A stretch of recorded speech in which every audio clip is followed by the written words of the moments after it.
I'm here with John Kiriakou, and those of us who listen to the radio show we've had him on recently to talk about his story, but I wanted you to, tell us a little bit about yourself for those who haven't seen our radio interview, to have some context for what you did in the CIA. Sure. My name is John Kiriakou.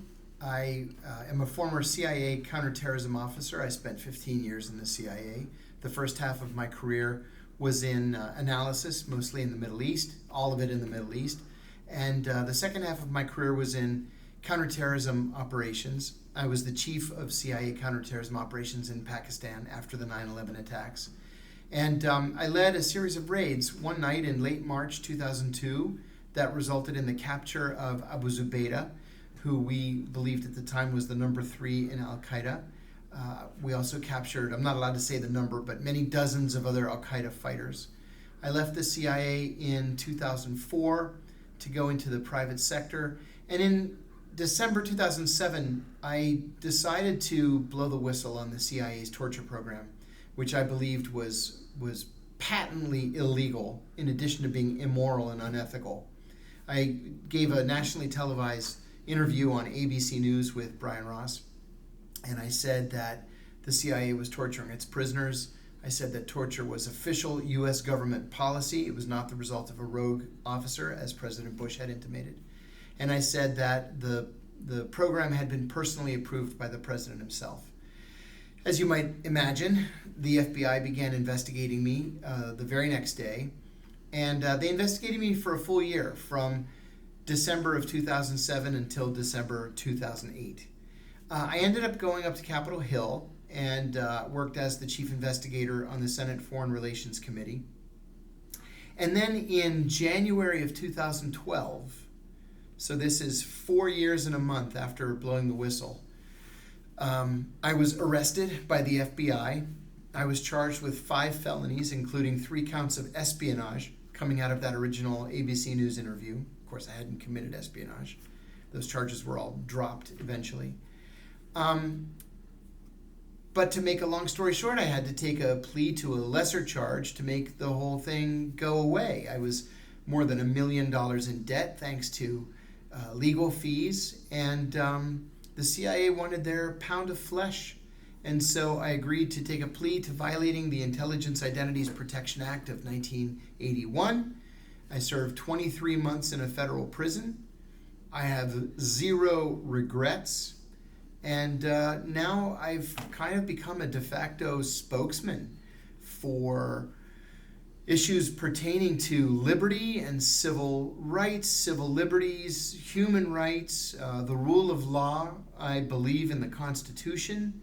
And I think that politically the country's getting to a point where people understand that. And they're beginning to really appreciate what that means, to stand for liberty and the Constitution. Did you do interrogation work? I did. Not the violent torture interrogation work. I was always the good cop at the CIA. And so when we would capture prisoners, my Arabic was absolutely excellent. So I would sit down with these prisoners at first and begin interviewing them. More often than not, they did not want to have a conversation. This was in Pakistan? This was in Pakistan. Would you go into a room like this, like we're in? Oh, none of the rooms were as nice Not as this, huh? Okay. No.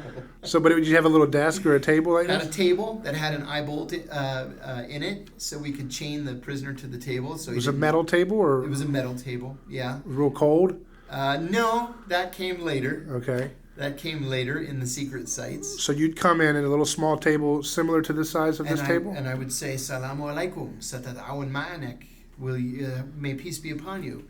Will you cooperate with us? Sometimes they said yes. Usually they said no. Even if they said no, I'd press them a little bit. Would you like to have So how would they say yes? If they were, did they say it with pride or with desperation? No, or with what? resignation. Like, they said it with yes. resignation. The first one that ever said yes to me, I said, really? And he said yes. And I said, why would you cooperate with me? And he looks at me and he says, because I'm your prisoner. I get nothing out of not cooperating. Yeah. I said, good answer. And he really did cooperate. I mean, I laid out maps of the border area in front of him, and he told me, like foot by foot, how he got across the mountains through the passes from Afghanistan to Pakistan. He identified the locations of the safe houses that Al-Qaeda was using, both along the border on the Pakistani side and then in the cities, which we then used to raid those new houses and capture even more Al-Qaeda prisoners. So, the ones that said yes and cooperated gave us great stuff. The ones who said no, by and large, went to Guantanamo. And the important ones who said no went to a secret site. It wasn't nice at the secret site. Were you in charge of sending them to which one they went to? Well, I would make a call and I'd say, where do you want them to go? And they had read, at headquarters, they had read my reporting, who had been cooperative, who hadn't been cooperative. Most of them we would just load onto a C-12 and they would fly to Cuba. And the others we would send a different way. What was their body language like when they heard or when they went, no, they're just going to go? They were mostly so Were they stiff? Dazed and so confused by what was happening to them. Most of them just walked like sheep onto the back of the plane. Why were they dazed?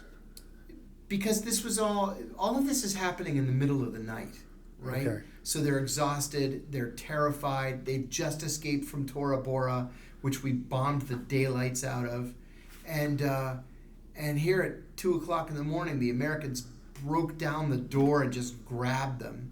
Now, a lot of them were married and had kids, so we separated the women and children from the men. We ended up sending the women and children just back to their home countries, but we didn't tell the prisoners that. So we led them to believe that we still had the wives in custody. Were these all Al-Qaeda or other groups too, Taliban? Or? Every once in a while, we would capture somebody else. We caught several Taliban, not a lot, but a handful. We caught a whole house full of Jaish-e-Mohammed, the Kashmiri separatist group.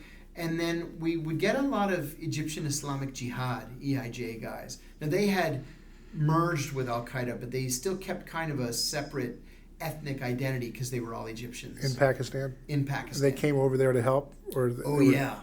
They went to... See, Ayman al-Zawahiri, who's now the head of Al-Qaeda, was the founder of Egyptian Islamic Jihad. He was one of the masterminds of the Sadat assassination in 1978.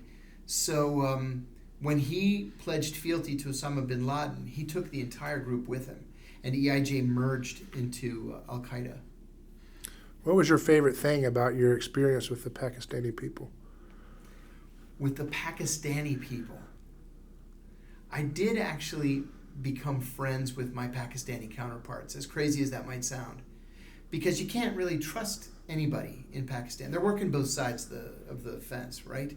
They're working with you to help capture these people, yet they created the Taliban. Do you know how the Taliban were created? No, how was it created? Well, first look at the word Taliban. Taliban is a plural of talib, which means student or students. So the Pakistanis were having a problem with their trucks. Their trucks were being hijacked as they were crossing Afghanistan on the way to Iran, just to trade, to deliver goods. And so Benazir Bhutto came up with this idea. Why don't we take some of these students, some of these Taliban that we have in the madrasas here in Pakistan, we have them ride with the trucks on the truck drivers, or ride in the trucks with the truck drivers, so that they can protect the truck as it's crossing Afghanistan. And they did that for a while, and it worked. People stopped attacking the trucks. And then they said, well, wouldn't it be more efficient, instead of leaving these guys in the trucks all the time, just to put them in the villages that line the road connecting Pakistan to Iran across Kandahar and Helmand provinces in southern Afghanistan. Well, once these guys got into these villages, they decided they're taking over the villages. So rather than, running for the village council or becoming the mayor or whatever, they just decided, I'm one of the Taliban, we're these students that just arrived here, these villages are ours now. And they were ethnic Pashtus, and the villagers were ethnic Pashtus, and law and order can be a good thing when there's a lack of law and order. So that's how the Taliban were born. And they became more and more fundamentalist, more and more radicalized, very well armed. So they were actually a creation of the Pakistani intelligence service. This was a creation that got out of hand and just spun out of control.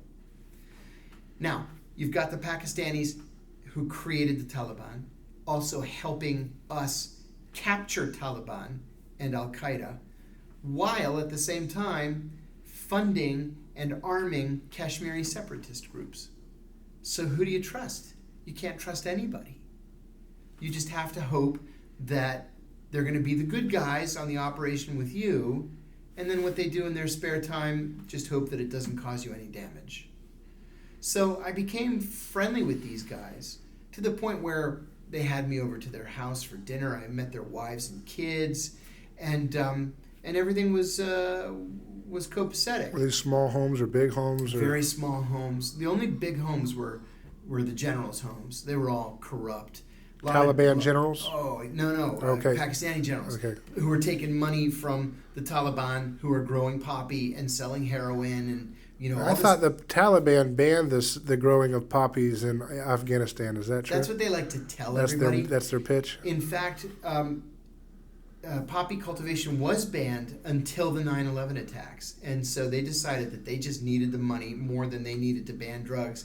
And now the whole country is just covered in heroin poppy. But the Taliban banned it prior to 9/11. Yes, they did. And virtually wiped it out. Why did the 9/11 thing change their mind about legalizing it? Well, because drug addiction is un-Islamic, right? The Quran specifically says not to do things like that. But they decided that their survival was more important than a strict adherence to the Quran. So they legalized it to raise funds to battle America when Correct. they came into Afghanistan? Correct. Now, the irony of this is Afghanistan produces 93% of the world's heroin. 93% of the world's heroin. Almost all of it goes to Iran and Russia. And so Iran has the highest opioid addiction rates in the world, followed closely by Russia. None of that heroin makes its way here. Does it go to Europe, though, right? Some of it goes to Europe, but most of it Iran and Russia. So do our troops, protect those poppy fields, or why don't we stomp that out since we're drug warriors? I'll tell you a story. When I was the chief investigator on the Senate Foreign Relations Committee, I wanted to do an in-depth report on poppy cultivation in Afghanistan. So I flew to Afghanistan. And I flew into Bagram Air Base, and I told my contact there, I need to go to Lashkar Gah, which is the capital of Helmand province. That is the center of the world's heroin cultivation. No, it's too dangerous. I said, no, I have flag status because I'm a senior congressional staff. I'm saying we're going to go. So we got in a helicopter, and we went. And I had a translator with me. I don't speak Pashto. And we found a poppy farmer in his field cultivating the poppy. And I asked him, quite naively in retrospect, why don't you grow, instead of poppy, things with 2 growing seasons? You can grow winter wheat, summer wheat, pomegranates, tomatoes, onions. He has this look of exasperation on his face. He says, the Americans told me in 2001 that if I told them where the Arabs were, I could grow as much poppy as I wanted. Now you come here and you tell me I can't grow poppy? And I said, what Americans told you in 2001 you could grow poppy? Well, I know who the only Americans were in Afghanistan in 2001. And my military handler says, we have to end this interview. We've got to go back to Bagram. And that was the end of it. So later on, I met with the British ambassador to Afghanistan and the Italian ambassador. And they said the same thing, that they can't wipe out the poppy crop. We can't. Because if we use napalm, that's a war crime. If we use Roundup, anytime any Afghan child is born with a birth defect or with mental retardation or whatever, they're going to blame us because we poisoned the atmosphere, right? We poisoned the environment. We'll keep that in Quaker Oats for us to eat. Yeah, right. Keep it in Quaker Oats for us to eat, which we eat every day. But the bottom line is that poppy, that heroin, just doesn't come here. It's not our problem. But does it decrease? Kim. Okay, sure. Excuse me 1 second.